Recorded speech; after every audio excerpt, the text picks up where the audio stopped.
Christmas night, there was music. An uncle played the piano, a cousin sang Cherry Ripe, and an auntie sang Drake's Drum.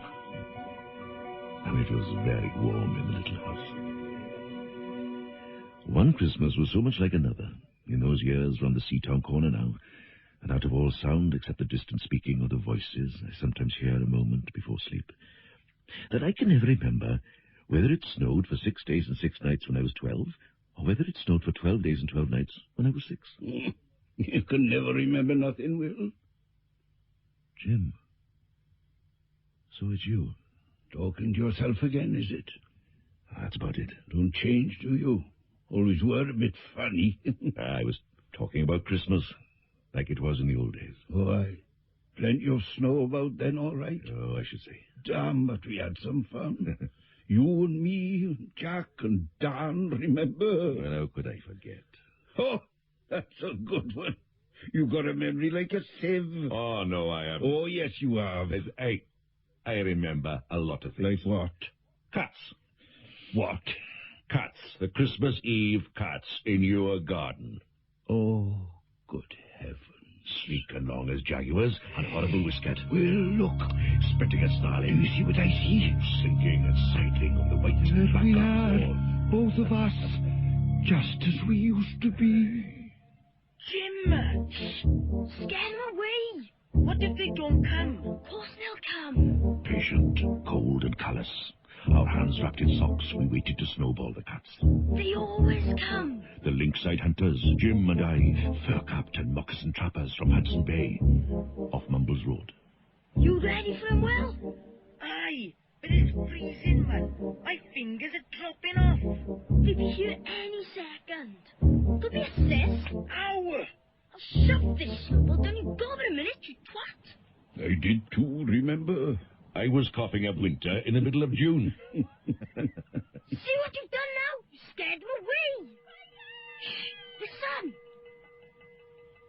It was like the far-off challenge of our enemy and prey, the neighbour's polar cat. It's Mum. There's Sunfire. Quick. And we ran down the garden with the snowballs in our arms towards the house. And smoke indeed was pouring out of the dining room, and the gong was bombulating, and Mrs. Prothero was announcing ruin like a town crier in Pompeii. Oh, this was better than all the cats in Wales standing on the wall in a row. We bounded into the house, laden with snowballs. Fire! Fire! Where's the fire, Mum? Use your eye, boy. There was no fire to be seen, only clouds of smoke, and Mr. Prothero standing in the middle of them, smacking at the smoke with a slipper. A fine Christmas, I must say. A fine Christmas. Dad, you all right? Fire! Come here! There's a fire! No, he's not. There's only smoke. And Mr. Prothero waving a slipper as though he were conducting. Call the fire brigade! They won't be there, girl. It's Christmas. Oh, do something, boys! Do something! So we threw all our snowballs into the smoke. I think we missed Mr. Prothero. Oh, you're blithering. No, we didn't. The phone box on the corner. Let's call the police as well. And the ambulance. And Ernie Jenkins. He likes fires.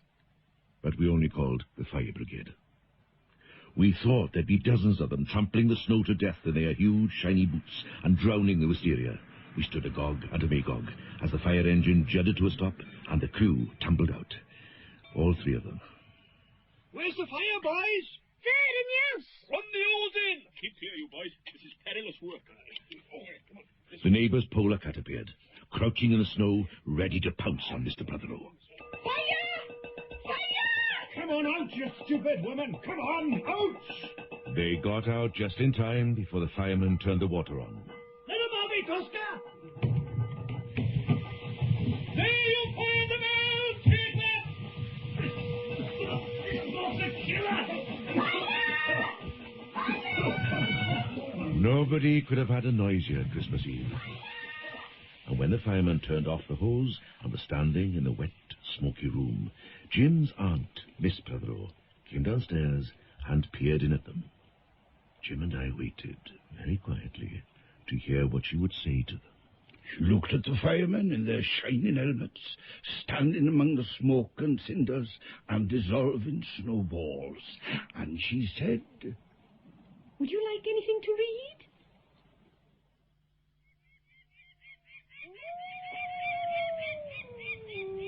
There were wolves in Wales then, and birds the colour of red flannel petticoats would whisk past the harp-shaped hills, and we used to chase with the jawbones of deacons, the English, and the bears. Don't be daft, man. We never did any of that. Oh, yes, we did. You've forgotten. You're the one who forgets. No, I remember how the snow was shaken from the whitewash buckets down the sky, and came shawling out of the ground, and swam and drifted out of the arms and hands and bodies of the trees, and how it grew overnight on the roofs of the houses. Like a pure and grandfather moss.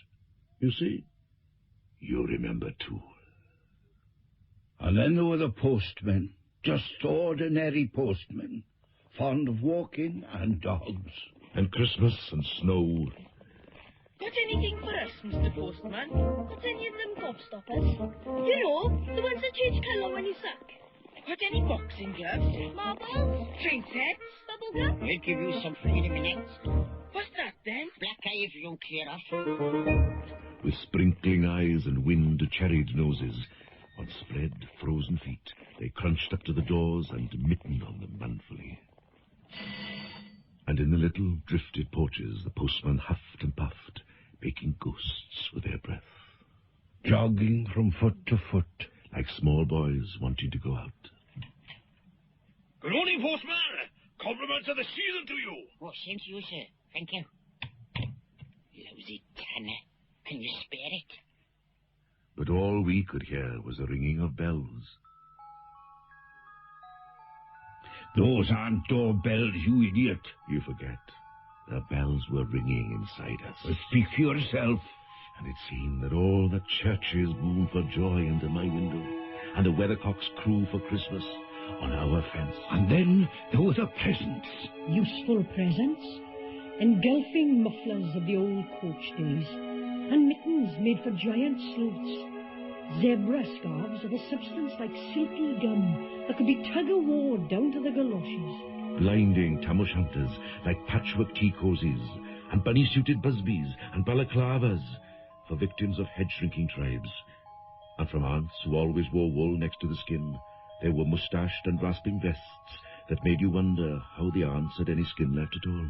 And books that told me everything about the wasp. Except why?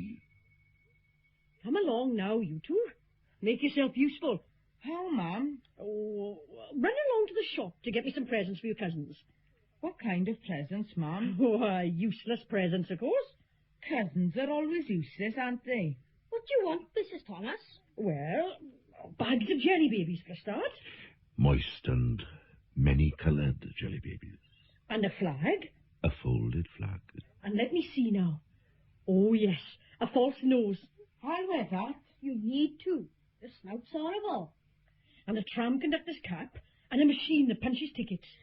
A catapult, ma'am? No, never a catapult. Oh, come on, ma'am. A hatchet, Mrs. Thomas.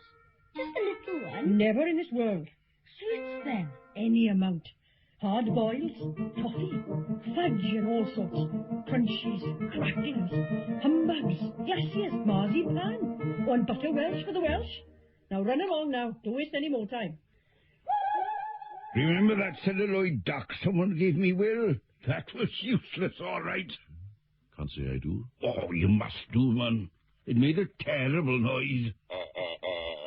Oh, man alive. Sounds like a cat wanting to be a cow. That's it.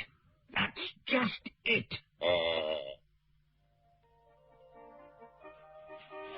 Hey, Jim. What's happening now? Can you see? Yes, you're opening your presents. Look, It's Christmas morning. there's a painting book and tin soldiers. Snakes and families, happy ladders, easy hobby games for little engineers, complete with instructions. Easy. Leonardo. And what's this?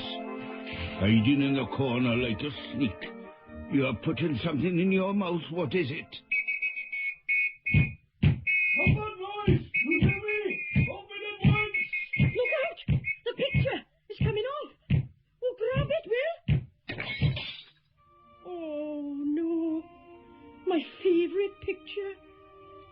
sorry, Mum. Never mind, son. It's Christmas. Sorry, Mum. Get back to the presents. Packets of sweet cigarettes, remember? You put one in your mouth and stood at the corner for hours waiting for some old lady to scold you. And when she didn't come, waited. With a smirk. And watched the old man with yellow gloves kicking his constitutional to the white bowling green and back. With spats of snow. The chapel goers came out from the Christmas morning service full of righteousness and huge appetites. They had taproom noses and huddled their stiff black feathers against the irreligious snow. Then there were the two hearty young men with big pipes blazing. Here they come. I smelt them with snowballs. Grease balls. Cannonballs. Mothballs. They look like stewed onions to me. Bet they'll be teaching us soon. They trudged, unspeaking, down to the forlorn sea. To work up an appetite, to blow away the fumes. Who knows? They walked into the waves until nothing was left but the two curling smoke clouds of their inextinguishable briars. Wonder if they'll teach us that. Will, where are you, Will? Come in now, Mum. And there I'd go, slapdashing home with the smell of gravy and birds and brandy and mince and pudding, all coiling up to my nostrils. Until you saw the boy. What boy? The one who was the dead spit of you. Oh, that one. He came out of a side lane with a pink-tipped cigarette and a black eye, cocky as a bullfinch. I hate you. I'm going to blow you away with my whistle. But before I could, he put his whistle to his lips and blew. And gobbling faces, their cheeks bulging with goose, pressed against their tinselled windows the whole length of the white, echoing street. I told you not to blow that whistle, didn't I? I didn't, Mum. It was him. Who? That boy. Where? There was no one there. You were the dead spit of yourself, Will. Ow! Don't lie to me, even if it is Christmas. That's not fair. Not fair, not fair, nothing's fair. Tell him, Jim. He's too young to know that. You'll have to find out. Oh, it's not fair.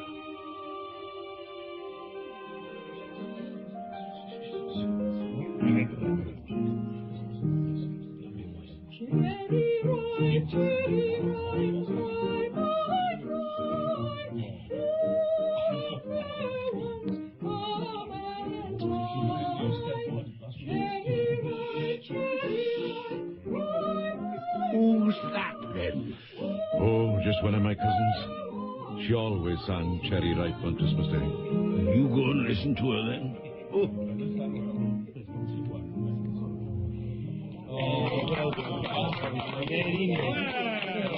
Look who it is, young Will. Where have you been, boy? Out. Well, fancy that. Hear that, Dick? He's been out. Where have you been, my lovely? To see that the sea is still there. Go on, listen to her, Will. She's mad as a actor. Oh, you're a fine one to talk. The day you talk sense, Ben, the clouds will bucket champagne. Oh, they would do, all right, then, wouldn't it? She drinks like a whale, boy. Don't grow up like her, whatever. I'll try not to, Uncle Ben. What's he saying about me, Will? Don't you believe him, whatever it is? I was telling him about the time you made love to a snowman on her. I don't know what snowman worth melting for. Oh, yes, you did. Your Auntie Anna would make love to anything, boy, especially if you could drink it. Oh, what's he all about, George? Stop him, do you hear me? How can I? Well, he's your brother, isn't he? Oh, I can't stop him doing nothing. What do you call yourself? Man or mouse? Oh, put some cheese down and I'll show you. What's wrong with her? It's not a real one, Bessie. Did you do that, Will? No. He's sitting here good as gold, sorry. Well, that's a change. Get rid of it, can't you? All right, get down from that chair, girl. Wait until you get rid of it. Well, that's easy. Tell you what we'll do, George. We'll get a mousetrap from the kitchen and put some cheese in it. Nice and tidy. What's it like? Oh, a nice bit of caffilly. Stop it, you two, or I'll knock your heads together. Don't you clockwork mouse, Bessie. I'd forgotten your uncles. They were real characters. Bad ones. And your aunties. Worse. Look, Auntie Bessie's at the sideboard now. What's she doing? I could tell you. She's pouring some wine out. Oh, no. What's wrong, Uncle Ben? Your Auntie Bessie's at the elderberry. Ah, she'll be sick as a dog. The dog was sick too. Was it? What a Christmas!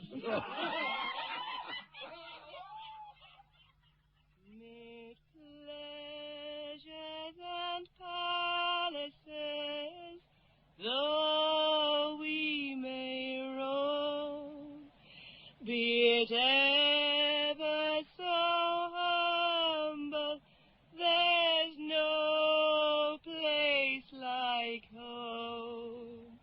Listen. Is it? Yes, it is. It's your Auntie Hannah. Singing like a big-bosomed, inebriated thrush in the snowbound backyard. Through the world, ne'er is met with elsewhere. The afternoon rumbled away. The uncles breathed like dolphins, and the snow descended. And I sat among festoons and Chinese lanterns and nibbled dates, trying to make a modern man-o'-war. Meticulously following instructions for little engineers. And producing what might be mistaken for a sea-going tramcar. Or I'd go out, my bright new boots squeaking, into the white world onto the seaward hill. You call on me. And Dan. And Jack. We padded through the still streets, leaving huge, deep footprints on the hidden pavements. And I said, I bet people will think there's been hippos. What would you do if you saw a hippo coming down our street? Trust you to ask that. Trust you not to answer. Didn't I? No, Dan did. I'd go like this. Bang! I'd throw him over the railings and roll him down the hill. And then I'd tickle him under the ear and he'd wag his tail. What would you do if you saw 2 hippos? Even Dan couldn't answer that. Let's post Mr. Daniel a snowball through his letterbox. Let's write things in the snow. Let's write, Mr. Daniel looks like a spaniel all over his lawn. We walked on the white shore. Can the fishes see it snowing? Let's go back and see the uncles and aunties. Back through the poor streets, where only a few children fumbled with bare red fingers in the wheel-rutted snow. They threw snow at us. And catcalls. Snotty snobs! Get back to the office! I'll have you off now, boy! Their voices faded away as we trudged uphill into the cries of the dockbirds and the hooting of ships out in the whirling bay.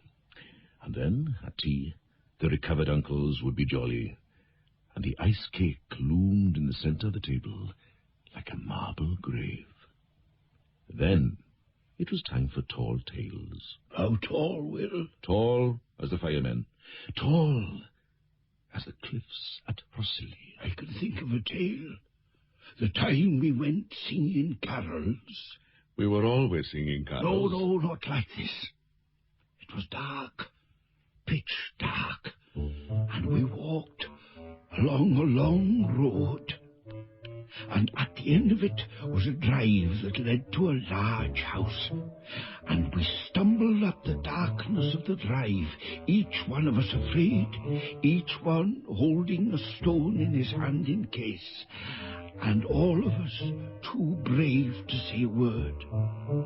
The wind through the trees made noises, like old and unpleasant, and maybe web-footed men wheezing in caves.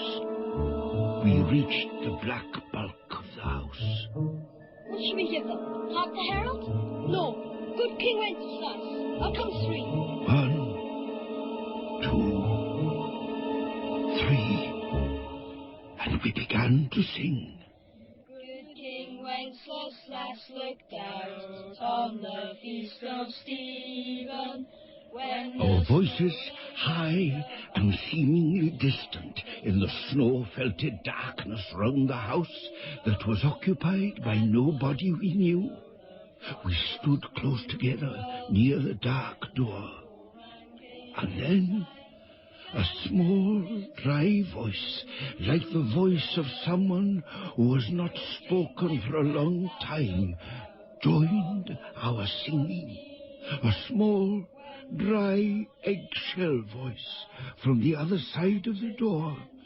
A small, dry voice through the keyhole. Though the frost was cruel, when the poor man came inside, gathering winter fuel, King Wenceslas looked out, and the peace when the snow came. When we stopped running, we were outside our house. The front room was lovely. Balloons floated under the hot water bottle gulping gas. Everything was good again and shone over the town. Perhaps it was ghosts. Perhaps it was trolls. Let's go in and see if there's any jelly left. And that's what we did.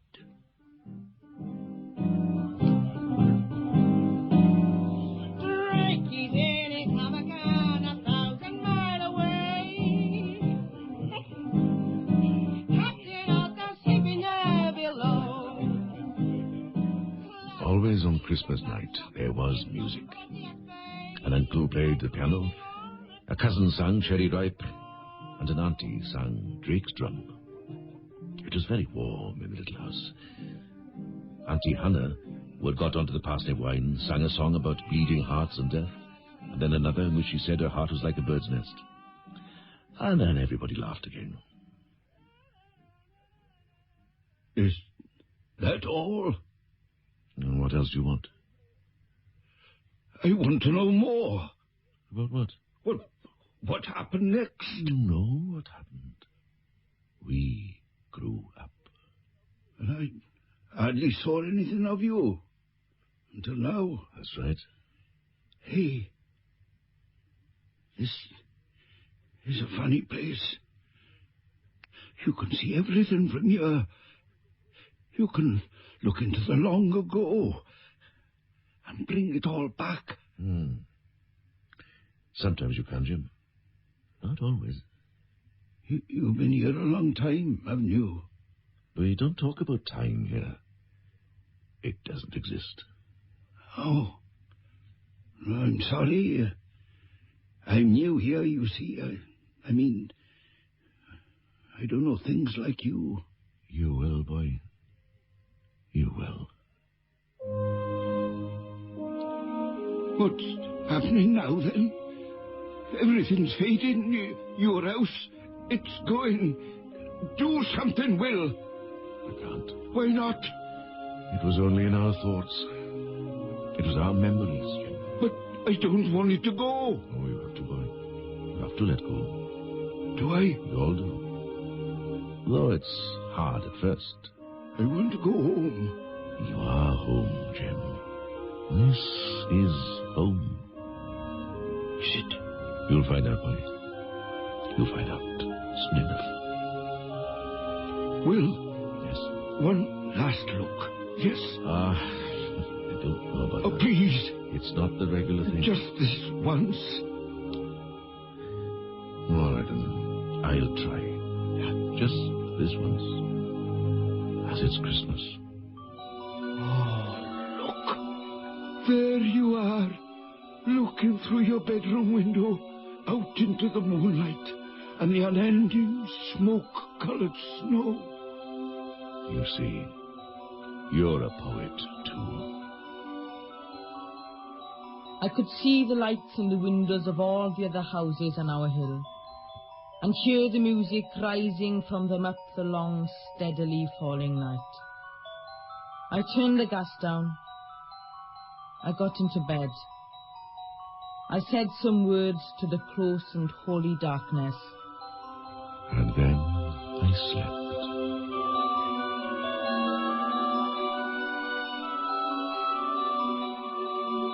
In A Child's Christmas in Wales, Old Will was played by Philip Maddock, Old Jim by Freddie Jones, Young Will, Alan Horan, Young Jim by Owen Peli, Mother by Lynn Hunter, Mrs. Prothero by Victoria Putnett, Mr. Prothero by Chris Griffiths, Uncle Ben by Dilwyn Owen, Auntie Hannah by Helen Griffin, Fireman 2 by Philip Rowlands, Small Dry Voice by Richard Elgin, Dan was Owen Bodicum, and Jack was Chris Bodicum. All other characters were played by members of the company. Original music was composed by Andy Price, and the play was directed in Wales by Fos Allen. A Child's Christmas in Wales by Dylan Thomas, dramatised by Herbert Williams.